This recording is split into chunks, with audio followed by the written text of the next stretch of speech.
Eivor? Swanborough, No.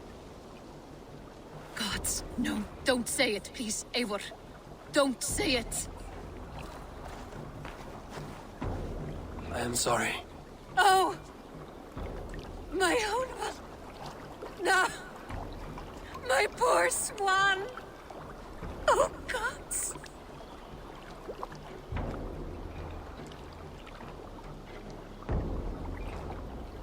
He fought bravely and turned the tide to secure victory. Your dear Hunwald died a hero, and will be so remembered. Oh, gods. I know he would have fainted to hear such praise from your lips. Thank you, Eivor. Thank you. He walks among warriors now. Yes. The lucky man. I imagine he does. I know words are poor salve for a wounded heart. I will leave you to mourn, and know that we are here for you, always, should you need us.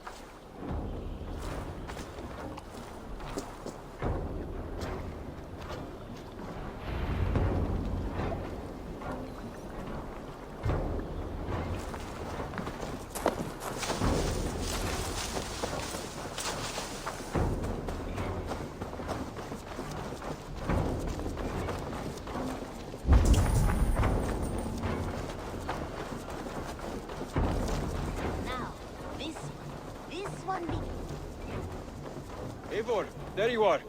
I have something for you. A message. Quite strange. Hey, my boy.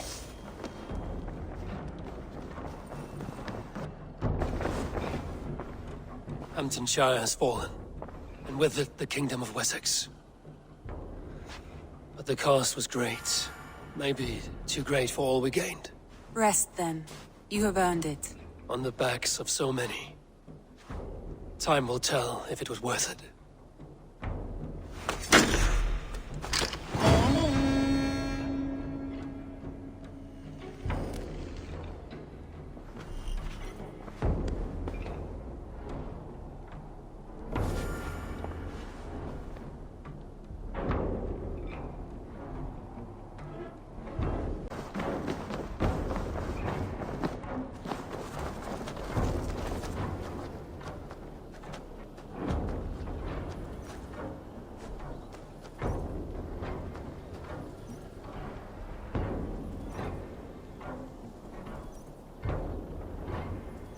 Something for me. What is it? A letter requesting your presence in the southwest. A village called Athelney. Nothing strange about a summons for me, is there? It is not the recipient I find strange. It is the sender.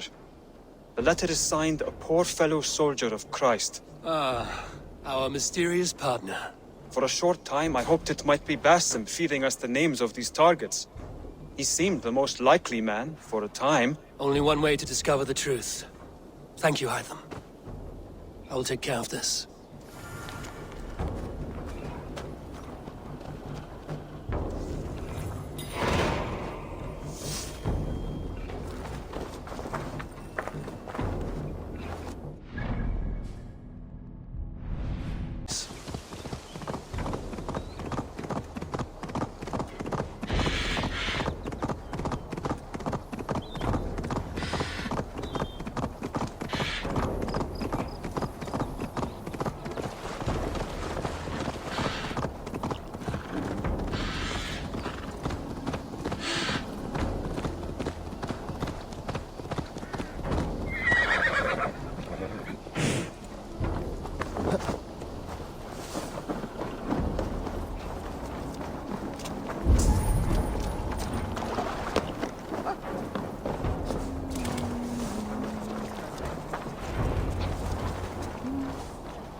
All right there?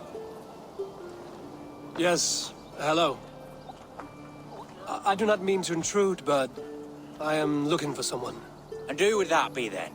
I do not know exactly. Well, that'd be why you ain't found him. but you're free to pass the time just here if you like. Thank you.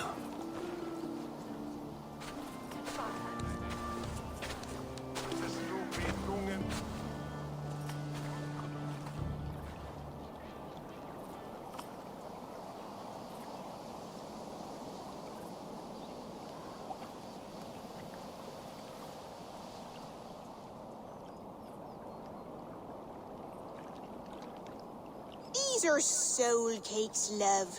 Do you know soul cakes? I do. I enjoy them. They're small things, size of a lumpy fist, so they'll bake fast. Keep your eyes sharp. And the butter, do I baste them? No need, love. We'll leave the butter for meal time. I look forward to it. Right then. I'll leave you to this. If you need me, I'll be doing the washing up next door. Quite a step down from your former work, Lord. As their guest, I volunteer to help with the daily chores. They offer me a bed. I tend the cakes. Do they not feel strange giving orders to their king? Or do they know? That knowledge would benefit no one. I read your message. You went through a great deal of trouble to obscure yourself as this poor soldier of Christ. As I remember, you even sent yourself one of these letters in Winchester.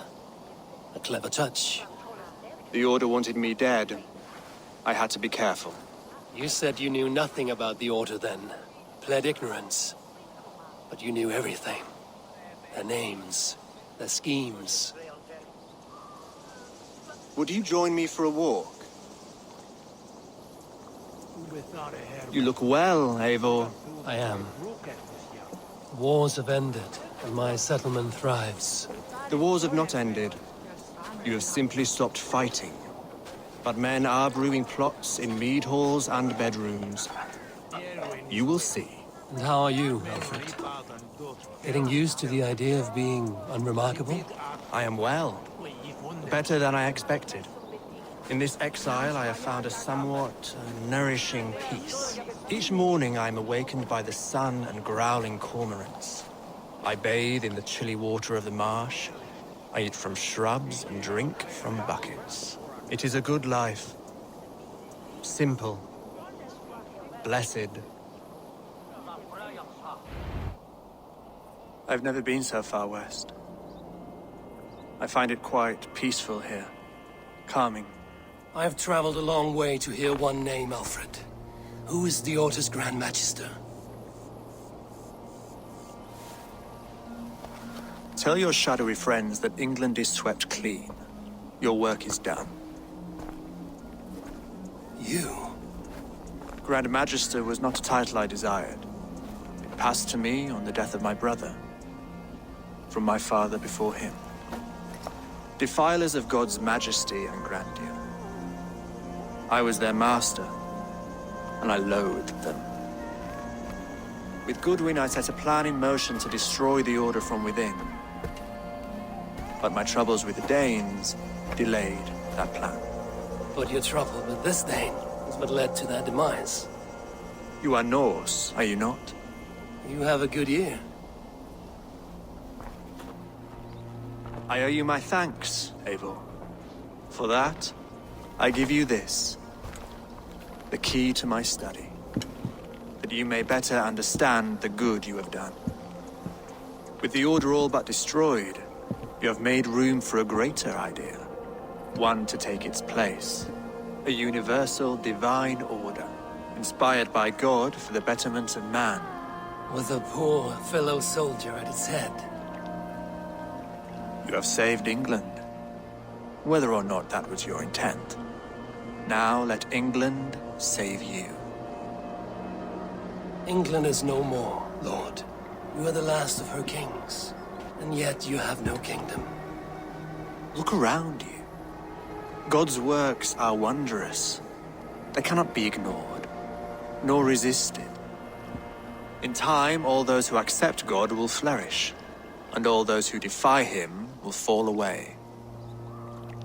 Should you remain in England, you too will one day be her subject. Oh, bloody crumbs! The cakes are burned. Where is that man? Young man, where have you gone? Damn.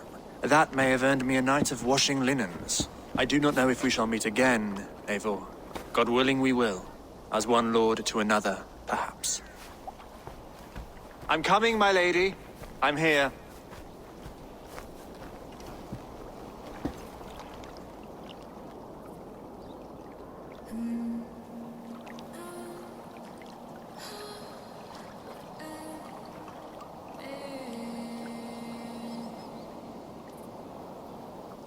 Alfred gave me a key to unlock his study. Somewhere in Winchester. Oh dear, look at them little balls of soot. Good lady, forgive me. I was lost in thought. No matter, just let them cool and we'll begin again. Direct me, and I will obey.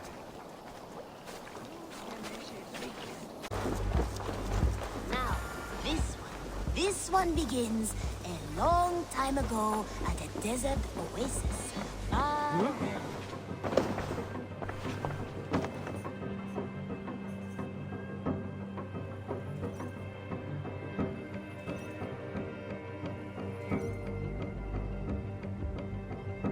Here you are, Hytham. The last of the Order's sigils. You will find King Alfred's among them. King Alfred? Did our poor fellow soldier lead you to his hiding place? He did, for they were one and the same. Our poor fellow soldier of Christ was the Grand Magister of the Order of the Ancients. He turned on his own order. Fascinating. Not turned so much as trampled. His devotion to Christ and what he calls a universal order set him against them from the start. With all sincerity, he loathed the title and the duty he had inherited, and wished them destroyed. Wonderful. With his abdication, the last stronghold of the Order has been dismantled. All that remain are scraps here and there. And you, Eivor. Now that you have seen our enemy and you understand our cause, I wonder if you would join us. Become a hidden one. Was this your ultimate goal, Hytham? A trial by fire? It is a kind offer, but I do not believe we fight for quite the same cause. Your creed demands that you keep your triumphs hidden. I prefer my glory to be in plain view for all to see. If I taught you our creed, if you spent time with it, it could open your mind to another view. Another view is always welcome. But to live without celebrating one's glory and honor and achievements is not a life for me. But know this. I would give my life in a moment for those I love and who love me in return. All here. Including you, my friend. I understand you well, Eivor. Very well indeed.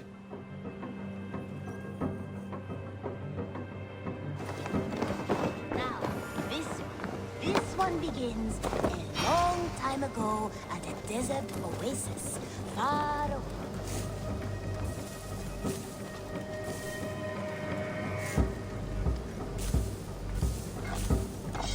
Between you and me, Eivor, always thought you'd be a good Jarl.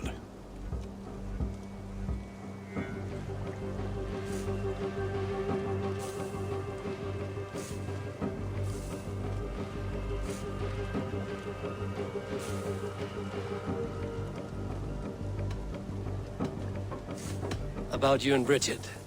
When do you wish to be wed? The sooner I can make her my wife, the happier I will be. But we are fine to wait until everything has settled here.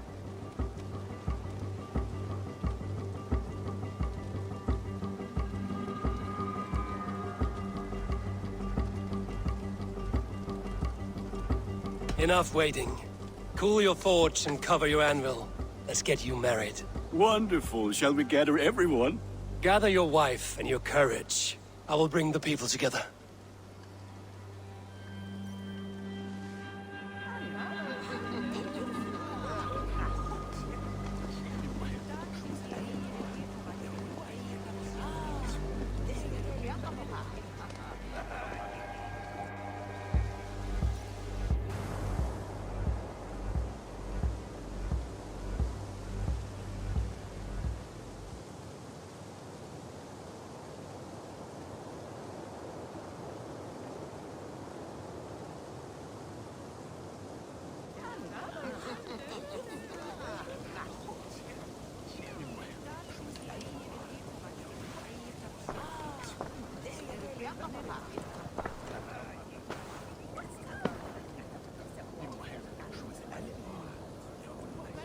I am honored to stand before you, Gunnar, Bridget, on this bountiful day. To celebrate the strength of your bond and to see you wed. I am in witness of a love that inspires and empowers. I invite you now to speak your vows.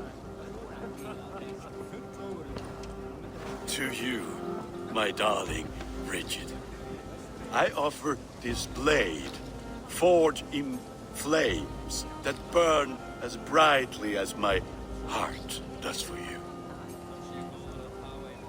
A blade as sharp as your wit, as glinting as your beauty.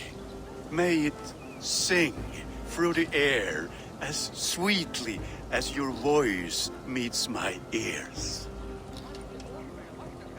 Dio, sed vi did carry ti Gunnar. Dwi'n ever am lwcus bod fi wedi dod o hyd o ti yng nghariad. And I, you, I give you my sword and my promise that I will stand at your side forever. Hyd fi wedi breuddwydio am ffiwtio'n hun, a di sôn tawolwch yn hope a premonition.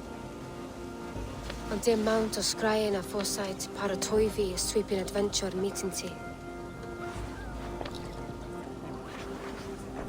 Ti yw'r enaid fel dim arall, a dyn as strong a bwrdd ty gi, ac fel as I fierce, mae'r calon yn hedfan dyr ti. Such poetry, oh dear. You make me cry, my love. Let us hedfan efo'n gilydd, tro bywyd and beyond. I offer you this ring, and take yours in kind. I will wear it with pride and honor, warmed by the love of so perfect a lady.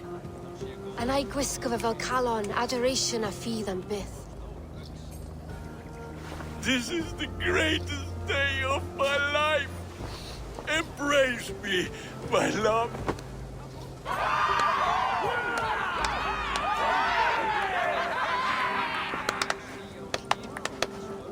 With our couple now bonded in matrimony, now we drink.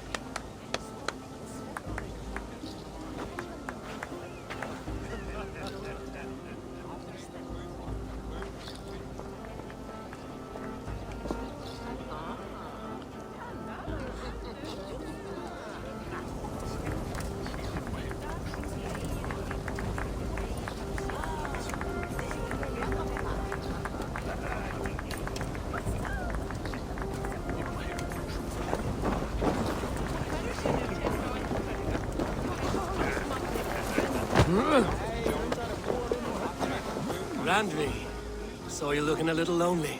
Thought I might come and join you. How nice. Are you enjoying yourself? I am.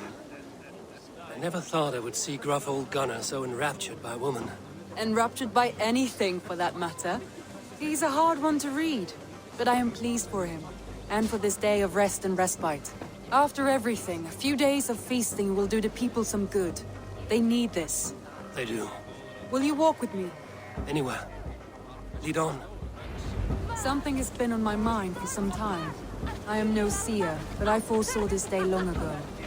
Not Gunnar's marriage, but our situation. Our success. How do you mean our success? I mean to say that I saw our settlement flourishing, through our victories in war and in diplomacy. And from the day we set out from Norway, I knew that you would make a fitter leader than Sigurd. It was never in his character to lead. It was always within yours. I see. Do you? You might have warned me. You would not have listened. Fair. I do hope you see it now, in all that you have done for us. Randvi, you and the people here have done more for me than I could ever repay. I am honored by your faith in me, and your confidence. As I am honored by your friendship. And I by yours.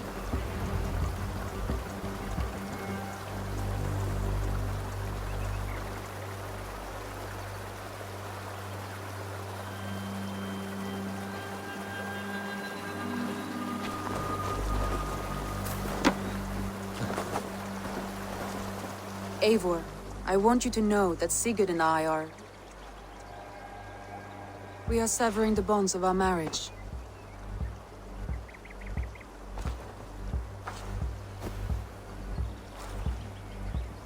We share a love that is steadfast, and I have faith it will forever be so. But it is not the love of a wife and her husband. It was not an easy decision. But after we talked with honesty, we embraced more warmly than we have in a great while. I think we will be happy. I hope so. And I am pleased for you. I am pleased for myself. Sigurd's desires are bigger than any man or woman can offer. He longs for something more. What about you? What are you looking for? I have all I need right here. With you. With our people.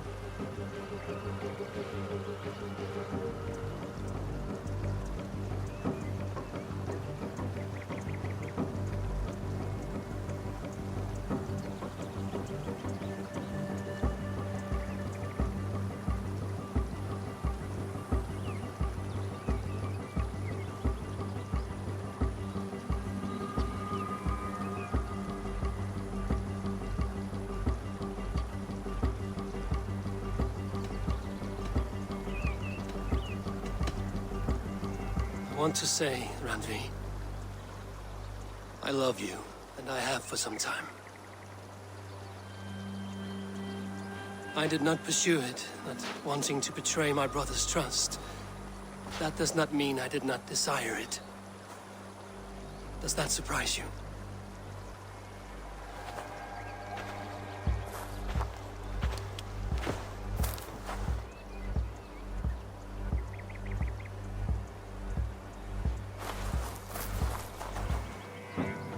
Gods, I worried you saw me as a woman starved for the affection of her husband. That it was loneliness driving me. But it was you, Eivor. Only you. Everything you are, everything you will become. Randvi, without you I would have lost my way 1,000 times.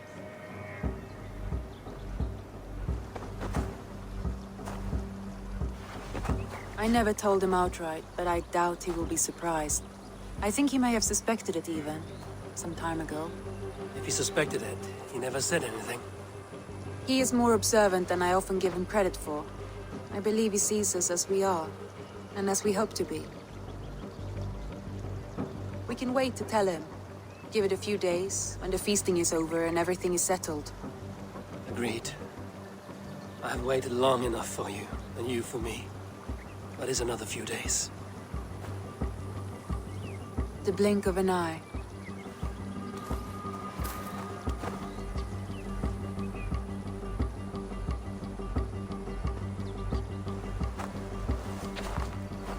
Shall we find our way back to the wedding?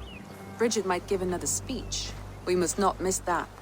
About that, I have not understood a single word of hers since Gloucestershire. Really? I find she speaks beautifully. With poetry, even. Are you kidding? Am I?